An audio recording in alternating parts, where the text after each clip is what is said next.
आप ऐसे ही एक ही जगह पर बैठते हो, ऐसे ही कंटिन्यू रोटेशन होता है। मुझे तो आप यही दिख रहे हो। हाँ वहाँ पे बैठे थे ना, अच्छा एक्सरसाइज आया था, रोटेशन होता है यार। आज नहीं है।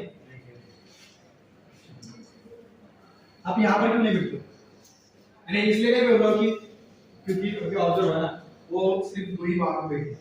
अगर वहां से वो पीछे वाला बेंच से अगर वहां पर आ जाते हैं लड़कियां, यहाँ से अगर आप वहां पर चले जाते हो तो फिर ये जो दिखने में जो है ना अच्छा दिखेगा, क्योंकि अभी कैसे दिख रहा है, खाली दो बेंच या फिर वो पीछे के बेंच खाली दिख रहे हैं, अच्छा नहीं दिखता है ना। अगर हम क्लास में है तो सारी चीजों का ध्यान रखना पड़ेगा कि क्लास में क्लास किस तरीके से रखा है, क्लास साफ है या नहीं है। अगर साफ नहीं है तो ये फिर मेरी जिम्मेदारी है। ये ऐसा नहीं कि अगर ये साइड वाले ने अगर कचरा कर दिया तो उसकी जिम्मेदारी होगी, नहीं। आज से खुद को क्या करना पड़ेगा, रिस्पांसिबल करना पड़ेगा हर एक चीज के लिए। अगर ये क्लास आपका है तो इसकी जिम्मेदारी आप सबकी है, ना कि एक की। यहाँ से ब्लैक बोर्ड नहीं दिखता, पास में ले सकते हैं ना, क्योंकि यहाँ पे गर्ल्स है ना तो पास में ले सकते हैं ना टेबल्स। यहाँ से अगर पास में भी ले लिया आपने तो हो सकता है वहां पे। ओके, तो ये एक चीज है। ये अगर हो सकता है कि इम्प्रूवमेंट करना, अगर अच्छा लगे आप लोगों को कि हाँ वहां से अगर कुछ स्टूडेंट्स यहाँ पर आ जाते हैं, अगर आप अगर चाहो तो कोई जी मैं जबरदस्ती तो नहीं, वहां पे आकर के आप बैठ सकते हो, क्योंकि उन दो लोगों को ऐसा लगता है कि ये सारी चीजें यानी ऐसा इनको फील हो रहा है कि हाँ ये सब इंडिया है और हम पाकिस्तान इस तरीके यानी ये ऐसी। ओके, समझ रहा मैं बात समझ पा रहे हो ना? क्यों अगर आप यहाँ से कोई भी अगर यहाँ पर अभी बैठते भी हो दिन भर तो आपको ऐसा लगेगा कि ये बहुत अलग दुनिया है, यहाँ पर अलग दुनिया है, ऐसा लगता है। स्टूडेंट्स लाइफ में लगता है बहुत, यानी मैं बैठा हूँ ऐसे इसलिए मैं बोल रहा हूँ कि बहुत अलग लगता है। तो सब लोगों के साथ, लड़का हो लड़की हो, सब लोगों के साथ बातें करनी चाहिए, सब लोगों को। लेकिन उसमें भी ऐसा नहीं कि हाँ क्या बोलते हैं उसको, गॉसिप पता है, चुगली पता है, चुगली है वो नहीं करना है। पहले बता दिया कि खुद के ऊपर ध्यान देना है, दूसरों के ऊपर ध्यान नहीं देना है कि वो क्या कर रहा है। अगर ये भी दिमाग में आता है ना कि वो क्या कर रहा है, वो गलत काम कर रहा है, उसे छोड़ो, खुद को उसी पर खुद को एक क्वेश्चन पूछो कि मैं क्या कर रहा हूँ, खुद के ऊपर ही ध्यान दो।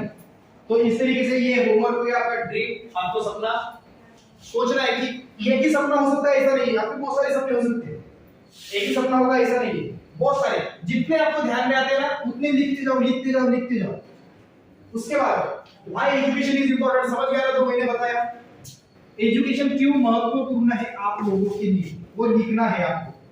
अगर आप हिंदी में लिख पाते हो तो बहुत अच्छी बात है मेरे लिए, उसके बाद इंग्लिश में लिख पाते हो वो भी अच्छी बात है, आसामीज में भी अगर लिख पाते हो वो भी अच्छी बात है, मैं किसी और से क्या बोलते हैं उसको पढ़वा के ले लूंगा।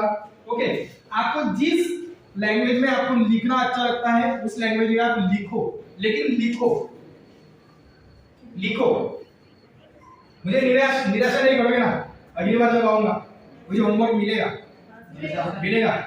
सब लोगों से मिलेगा, पीछे ये होमवर्क मिलेगा, मैं आप लोगों से एक्सपेक्ट कर रहा हूं कि ये चीजें मुझे मिलेगी। आगे पीछे में आप होमवर्क दोगे, होमवर्क करके लाओगे पीछे, मैं आप लोगों से बात कर रहा हूं, नहीं आप लोग लाओगे पीछे में लाओगे, ठीक है। ये होमवर्क आप करके लाना, क्योंकि ये जो है ना खुद को ही परख रहे हो आप, यहाँ पर खुद को ही परखोगे हाँ मुझे क्या करना है, मेरे लिए एजुकेशन क्यों महत्वपूर्ण है। सबके लिए यहाँ पर रिजल्ट अलग अलग हो सकते हैं, लेकिन चाहिए सोचो यहाँ पर एजुकेशन क्यों महत्वपूर्ण है। उसके बाद एजुकेशनल एनवायरनमेंट, जिस तरीके से ये सोचा है ना, इसे भी आप ड्रॉ कर सकते हो कि हाँ ये एजुकेशनल एनवायरनमेंट इस तरीके से था, अभी यहाँ पर इसे आपको याद करना है, इसलिए यहाँ पर ओके।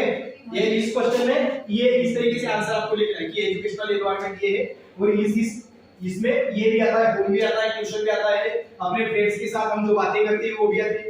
अब ऐसा नहीं है कि आपको सिर्फ इंग्लिश में लिखना है, पहले बोल दिया इंग्लिश में लिखो, हिंदी में लिखो, आसामीज में लिखो, बोडो में भी लिख सकते हो, पढ़ना नहीं आता लेकिन पॉइंट होगा किसी से, ओके। तो आपको जिस तरीके से लिखना आता है वो लिखो, तो ये सारी चीजें होगी। और ये जो बैकबोन होता है ना, बैकबोन हमारा, तो ये बैकबोन ये है कि हम जब स्ट्रेट बैठते हैं ना स्ट्रेट, तो इंफॉर्मेशन हम हमारे सेंस ऑर्गन्स कितने हैं? सेंस ऑर्गन्स 5 है। सेंस ऑर्गन्स पता है ना, सीखे हो ना? सेंस ऑर्गन्स पता है ना, स्किन है, नोज है, माउथ जिसे टंग बोलते हैं हम, आईज है, और एक बचा है। क्या बचा है? बताओ बताओ, ये खत्म कर देते हैं। एक पहला सेंस ऑर्गन बताओ क्या है? ईयर, नोज, माउथ, आई, हार्ट,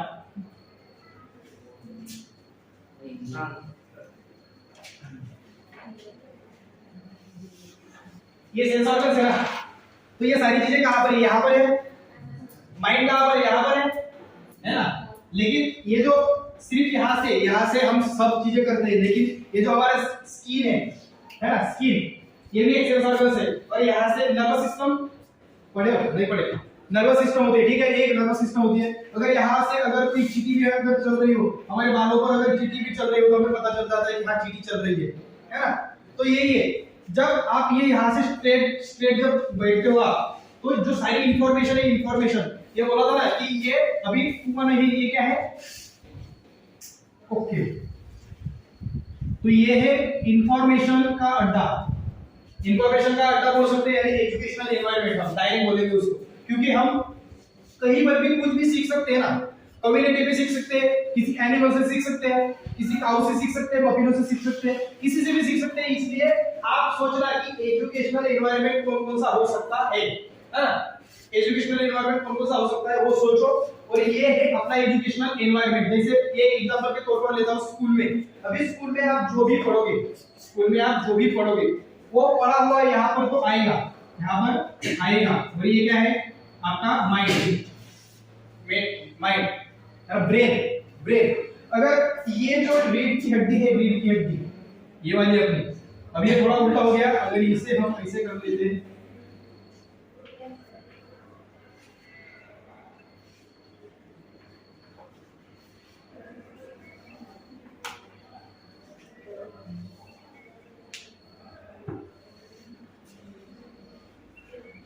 ये हो गया एजुकेशनल एनवायरनमेंट हमारा। एजुकेशनल एनवायरनमेंट, ये एजुकेशनल एनवायरनमेंट हम 3 चीजों से समझ सकते हैं, 5 चीजों से। वो 5 चीजें कौन कौन सी है? Sense organs. सब लोगों को पता होनी चाहिए सेंस ऑर्गन्स कौन कौन से हैं, रहेगा पता? अगली बार पूछूंगा। सेंस ऑर्गन्स 5 सेंस ऑर्गन्स है, ये 5 सेंस ऑर्गन्स ही हमें बताते हैं हम जिंदा है या मुर्दा है। हम जिंदा है या मुर्दा है यही बताते हैं। तो ये 5 सेंस ऑर्गन्स जो भी इंफॉर्मेशन हमें देते हैं, जो भी इंफॉर्मेशन, यहाँ पे चींटी चल रही है, अगर चींटी भी चल रही हो तो ये कौन बताएगा? ये सेंस ऑर्गन्स ही बता रहे हैं ना कि हाँ चींटी चल रही है। तो वो इंफॉर्मेशन फिर यहाँ से चींटी चलती है, फिर वो इंफॉर्मेशन यहाँ से, ये जो बैकबोन है, ये बैकबोन से इंफॉर्मेशन यहाँ तक जाती है, फिर यहाँ तक आती है इंफॉर्मेशन। फिर यहाँ तक आने के बाद हम एक्शन करते हैं। एक्शन का रिएक्शन है ना, अगर यहाँ पे एक्शन हो रही है तो रिएक्शन हम देते हैं। तो कब देते हैं? यानी ये जो ये फ्लो ऑफ इंफॉर्मेशन है बहुत फास्ट होती है, बहुत फास्ट होती है। तो ये फास्ट और फास्ट होनी चाहिए, जितनी फास्ट अब होती है तो और फास्ट होनी चाहिए। जो पढ़ाई करते हैं वो पढ़ाई हमें और अच्छे तरीके से समझना चाहिए। जो भी चीजें हम देखते हैं वो अच्छे तरीके से समझनी चाहिए। इसलिए आप लोगों को ये जो हमारा पाइप है ना, पाइप बोलूंगा इसको, पाइप वाला समझ में आया ना पहला? ये और भी पाइप लिया आपने।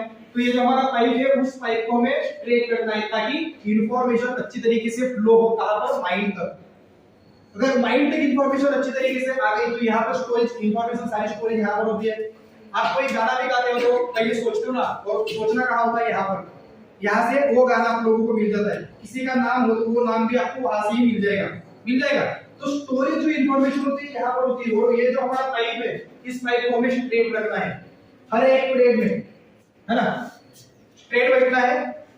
अगर आप ये भी करते हो ना, इसकी अगर प्रैक्टिस करते हो और ये कंटिन्यू अपनी लाइफ में अगर रखते हो तो आपकी ग्रोथ स्टडी में एटलीस्ट 1% होगी। 1% में और ज्यादा बहुत ज्यादा हो जाती है, क्योंकि ये इंफॉर्मेशन पहुंच रही है ना। इंफॉर्मेशन अगर इंफॉर्मेशन सही तरीके से पहुंच रही है तो आप लोगों को कोई रोक सकता है? नहीं रोक सकता है। अगर यहाँ से अगर मैं वाटर अगर अच्छी तरीके का मेरा पाइप है और वाटर को यहाँ से अगर फ्लो करता हूँ तो वो फ्लो होने में कोई दिक्कत आएगी नहीं आएगी, उसे कोई रोक सकता है नहीं रोक सकता है, लेकिन रोकेगा कौन? यही अगर ये अगर मुड़ जाता है ना, ये अगर ऐसे है तो फिर इंफॉर्मेशन रुक रही है, बेंड हो रहा है, हमें बेंड नहीं होना है, हमें स्ट्रेट रहना है क्योंकि हमें बड़ा साहब बनना है ना, बड़ा साहब बनना है ना, वही करना है। तो ये सारी चीजें हैं बैकबोन, ध्यान में रखना। उसके बाद इंग्लिश के लिए बताऊंगा बाद में कि किस और तो सेशंस होंगे हमारे क्लास होंगे आपके साथ, तो इस तरीके से इंफॉर्मेशन किस तरीके से या फिर इंग्लिश को हम किस तरीके से इंप्रूव कर सकते हैं। तो सबसे पहले ये पढ़ाई पढ़ो घर में जितना आप पढ़ सकते हो ना उतना पढ़ो, और लाउड यानी बोल करके, जैसे माय नेम इज इस तरीके से है ना, तो जोर जोर से पढ़ो कि कोई यानी आपकी जो प्रोनाउंसिएशन है वो प्रोनाउंसिएशन अच्छा होगा जोर से बोलने से। एटलीस्ट दिन भर में घर में दिन भर में एटलीस्ट 1 आवर या फिर 15 मिनट्स बोलो, सबके हिसाब से 30 मिनट्स या फिर 16 मिनट्स यानी 1 आवर, जितना हो सकता है उतना जोर से बोलो, पढ़ो। एटलीस्ट कोई एक तो भी पोएम बोलो, जोर से बोलो, इससे आपका प्रोनाउंसिएशन अच्छा होगा, है ना। तो इस तरीके से और पढ़ाई करो। पढ़ाई के साथ साथ आपको हैंड राइटिंग भी आपकी अच्छी नहीं है, हैंड राइटिंग अच्छी नहीं है, मुझे हैंड राइटिंग भी आपकी सुधारनी पड़ेगी। हैंड राइटिंग अच्छी है क्या? नहीं है, मुझे तो नहीं लगा अच्छा, आपकी हैंड राइटिंग देख करके नहीं लगा है अच्छा। तो ये भी ध्यान रखना है कि मुझे हैंड राइटिंग भी इंप्रूव करनी है। सब लोगों के लिए इंफॉर्मेशन है, हाँ सब लोगों के लिए इंफॉर्मेशन है। सबसे पहले पढ़ाई करो, पढ़ाई में क्या करना है तो क्यों करनी है, पहले पढ़ाई तो आप लोगों को करनी पड़ेगी, लेकिन क्यों करना है ये पहले इसका रीजन ढूंढो। मुझे पढ़ाई करनी है तो क्यों करनी है, इस क्वेश्चन का अगर आप आंसर नहीं पाते हो ना, कोई भी हो, अगर इंटरेस्ट अगर हो एजुकेशन में तो वो जरूर लिखेगा, और जिसे इंटरेस्ट लेना है एजुकेशन में तो वो भी ढूंढो कि मुझे अगर इसका आंसर अगर मिल गया तो मुझे स्कूल में जाने के लिए कोई नहीं रोक सकता, कोई नहीं रोक सकता। आप खुद भी नहीं रोक सकते हो स्कूल में आने के लिए खुद को, लेकिन इसका आंसर पहले सबसे पहले आप लोगों को पता होना चाहिए। ये इसका आंसर जब आप ढूंढोगे ना तो इसका आंसर ढूंढने के बाद यही चीजें हमें कम्युनिटी में जाकर के बतानी है कि एजुकेशन क्यों इंपॉर्टेंट है। लेकिन इसके पहले मैं आपसे जानना चाहूंगा कि एजुकेशन आपके लिए क्यों इंपॉर्टेंट है ना। क्योंकि आप स्कूल में आते हो यानी आपका जो व्यू है देखने का एजुकेशन के ऊपर वो अलग होगा, और अलग ही चाहिए, बहुत अलग चाहिए। क्योंकि आपको क्या बनना है, क्या बनना है, बड़ा साहब बनोगे, बनेंगे, सब बनेंगे। Dream why education is important for me, है ना। उसके बाद एजुकेशनल एनवायरनमेंट, ये उसके लिए हमें क्या करना है, ये जो हमारा पाइप है उसे सीधा रखना है ताकि इंफॉर्मेशन अच्छी तरीके से फ्लो हो और इंफॉर्मेशन यहाँ पर स्टोरेज हो। रहेंगे ध्यान में, हाई सेंस ऑर्गन्स पता रहेंगे, पता रखने की बात भी नहीं है। इसे आईने के आगे भी अगर खड़े हो जाते हो, हाँ आज कुछ भी पढ़ाया था, क्या पढ़ाया था, हाँ ये पढ़ाया था, आंखों के बारे में पढ़ाया था। फिर आप हाँ ये बाली, हाँ कान है यहाँ पे, हाँ इसके बारे में, अरे ईयर के बारे में पढ़ाया था। किस तरीके से याद आ जाता है, अगर आप खाना खाते हो, अगर आपको तीखा लगता है, हाँ मैंने पढ़ा था क्या पे, हाँ ये तो ये सेंस ऑर्गन से, यानी इस तरीके से पढ़ाई करो, हर एक जगह पर पढ़ाई कर सकते हो। तो ये है और ये होमवर्क है। तो आज के लिए तो हम इतना ही रखेंगे, और अपने पढ़ाई के ऊपर ध्यान दो, और पढ़ाई से पहले एक क्वेश्चन आप लिख करके लाना प्लीज। ओके, तो thank you to giving me your most precious time and also sharing your thoughts with me. So thank you to all. मिलते हैं बाद में और